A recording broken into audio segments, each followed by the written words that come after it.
Hello there, gang, and welcome to another episode of Displaying-Model-Behaviour, the Earth's mightiest video podcast. And today it's another episode of What's the Story, where I tell you the story behind a certain Marvel legend that's coming out. In this time, and this case, in this instance, I'm a little buzzed. Can you tell? You know what? Flawless. You wouldn't even notice. In this instance, it is the Brood Wolverine, who comes with Lilandra. It's the Wolverine 2-pack, the 50th anniversary 2-pack, which is basically a whole bunch of figures that we want with a Wolverine tax. Oh, Hasbro, you giveth with one hand and you taketh with the other. But you know what? This Brood Wolverine isn't necessarily a bad thing because there is some cool stuff behind it. Want to hear the story? Here it goes! But before I do give you the story, I want to tell you about this badass t-shirt I'm wearing. Nice of you to mention, I do appreciate it. I'm trying to look my best, and I can look my best thanks to Into the AM, who are sponsoring this channel now. I got a sponsor! Can you believe it? Little old me. Who would have thunk? So if you want to get a badass t-shirt like this one, or many, many others, you can go over to Into the AM. You can use my sponsorship code, which is Behaviour. Just click on the link in the description below. You can get 3 shirts for 60 bucks. You can get an extra 10% off on top of that. Oh my goodness! They're practically giving them away. And they shouldn't, because they're really comfortable. But enough about that. I'm here to tell you about Brood Wolverine. Man, the Brood. What a bunch of dicks. They really are. Okay, so basically, if you're not familiar with the Brood, think aliens, xenomorphs. Jeez Louise. This is for you, folks. Xenomorphs. Imagine those crossed with vampires and a little bit of demon, just sprinkled in for flavor. That's the Brood right there. So their whole gimmick is that they are an alien race, hive mind, and they are these little insectoid creatures. Well, not little, they're freaking big and terrifying. And they can spread by infecting people with their DNA, essentially, turning them into brood creatures. And what's kind of vampiric about them is that the new brood creatures keep some of the memories and the traits of the people they infect. So you actually get characters who still maintain their personalities, and in the case of superheroes, their powers as well, but they're all broodified, which is an interesting kind of take. A little bit Demon Knight as well. Ooh, and Evil Dead as well. I'll swallow your soul! Swallow this. So it's a fun gimmick because you've got this real body horror that goes into these characters, because it's not just a case of a human, boom, snap the fingers, bam, they're a brood xenomorph type alien. Nah. It's this grotesque transformation which is just so gnarly. I kind of dig it, because I'm a weird, sick little puppy like that. And so this is what this Wolverine is. This is Wolverine half transformed into a brood creature. What's kind of funny, though, is that Lilandra doesn't factor into this story at all. Okay, so this is Wolverine taken from this cover art, and I do love it when action figures recreate cover art perfectly. It's like, boom, there's the source material, there's the figure, you got it, you want to put the actual comic behind the figure. Oh, it's gonna be a nice display, man. Invite the relatives around, they're gonna be impressed. Even a first date, welcome to my abode. Here's my Wolverine Brood display. Panties dropped. Just saying, you're welcome. You can thank me later. So this story isn't the first Brood appearance. They've been established, and in that first appearance, comic historian over here, they do actually factor in Lilandra. It's kind of a plot with her sister Deathbird trying to overthrow her. She's using the Brood, because that's the other thing with the Brood. They're smart. They're smart, baby. That's why they're like demons or aliens. They actually have cognitive capacity to plan and plot and scheme. So it's not just savage, mindless xenomorphs. What did I call them? Zemomorphs? Not just mindless xenomorphs, but they actually can, conspire with other races and, work their Machiavellian kind of ways. That's kind of cool. And we've got a whole bunch of Brood figures.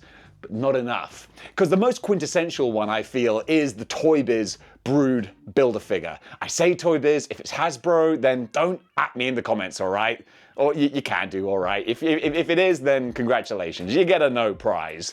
I think it's Toy Biz, though, because Toy Biz were always really good at doing the gnarly figures, at doing the grim, gross, ugly, grotesque-looking figures. Not a good thing when you're making characters like Scarlet Witch or Black Widow, who are supposed to be beautiful. That's where Toy Biz kind of fell down a little bit. But doing monsters, oh my goodness, they absolutely killed it. So the Brood Build-A-Figure, chef's kiss. Hasbro, come on, we are due a new Brood Build-A-Figure. Make it happen, or just a deluxe figure. Either way. And there are also some really older ones as well that were single releases and stuff, and they're kind of fun. I'm splicing in a bit of footage here and there. So, the Brood, yeah, they suck, and they try invading Earth in this particular story. Well, guess what? The X-Men are here to stop them. But you know what? They stopped them pretty brutally, because there's a whole bunch of just neck snappings and murders. When someone gets infected with a Brood parasite, they pretty much accept that, like, that person's dead. Again, it's vampire demon rules. It's like, yeah, they might look like the person you know, but they're not. They're a Brood. You might as well just off them. And they do. Colossus snaps folks' necks. He's snapping necks and cashing checks. The X-Men are 86ing people left and right, and I'm like, oh, that's a bit mean. Also, I forgot to say, man, at the start of this issue, or the start of this story, the Brood come to Earth in a giant space shark. That's just bonkers, and they don't really explain it throughout the rest of the story either. I think it is unveiled, like, how they transport throughout the galaxy, but I'm just reading this and I'm like, it's a giant space shark. First of all, awesome. Secondly, terrifying. And thirdly, what? But either way, yeah, that's how they got to Earth. Giant space shark. Why the heck not? And yeah, they just go about trying to infect all these townspeople. Unfortunately for them, the X-Men are on the case. And it all culminates with a bunch of X-Men getting infected. I know Rogue gets infected. I think Dazzler, like, zaps her with her Dazzler powers, and that saves her, I guess. So it's kind of neat. Like, you can be saved. You can be brought back to being human. But I guess a lot of the X-Men are like, yeah, but, you know, it's a lot of work. Just kill them. Hey, look, I've got no problem with that. I get really annoyed when characters are like, no, you can't kill people. I'm like, bitch, we are trying to save the entire world. Okay? Johnny McGee's gonna have to go. Sorry about that. But yeah, Wolverine, which is what we're getting to, he gets infected as well. But you know what Wolverine's got? He's got his healing factor, man. That's not a problem. He can just brush that Brood dirt off his shoulder.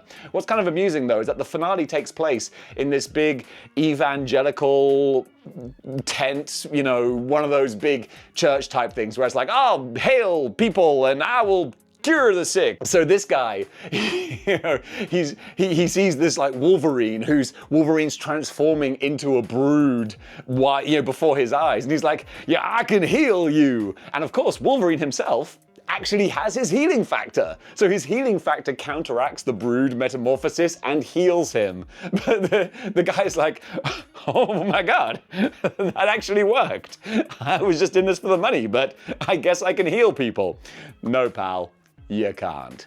But that's kind of the funny thing. That is all that this figure represents, is just this one little moment in one small story. After Wolverine's healing factor kicks in and he heals himself, they then take out the rest of the Brood who are invading Earth, and that's the job done. It took 3 issues, but the Brood invasion, it was solved super easy. Barely an inconvenience. And that is why we have this action figure right here, Brood Wolverine, which I got to say, even though it's just based really off of one comic book cover, it does look kind of cool. And I don't want people to think, even though I call these videos why you should buy, that doesn't mean that I'm saying you should buy this, which is in contradiction to what the actual title is. But it's just giving me an excuse to talk about these things, and I'll call a spade a spade. I hate the fact that this Wolverine, you have to buy this just to get a Lilandra. I think a lot of people want a Lilandra. This is just adding extra cost. It's a Wolverine tax. So there you go. I'm not just shilling for Hasbro, I'm calling them like I see them. And in this case, the figure looks cool. But come on.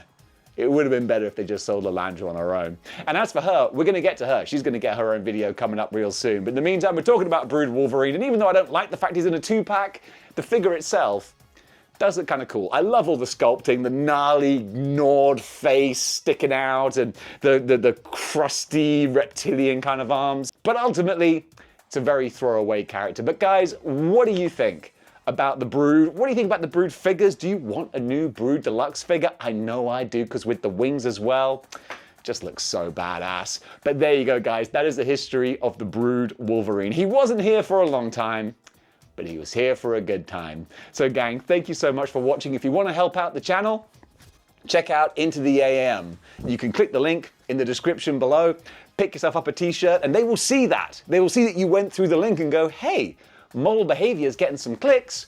We need to sponsor him more. Because right now, this gravy train could dry up real quick.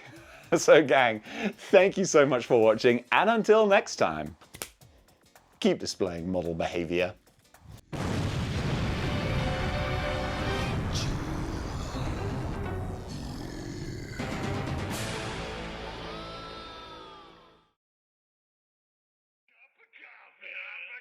of coffee.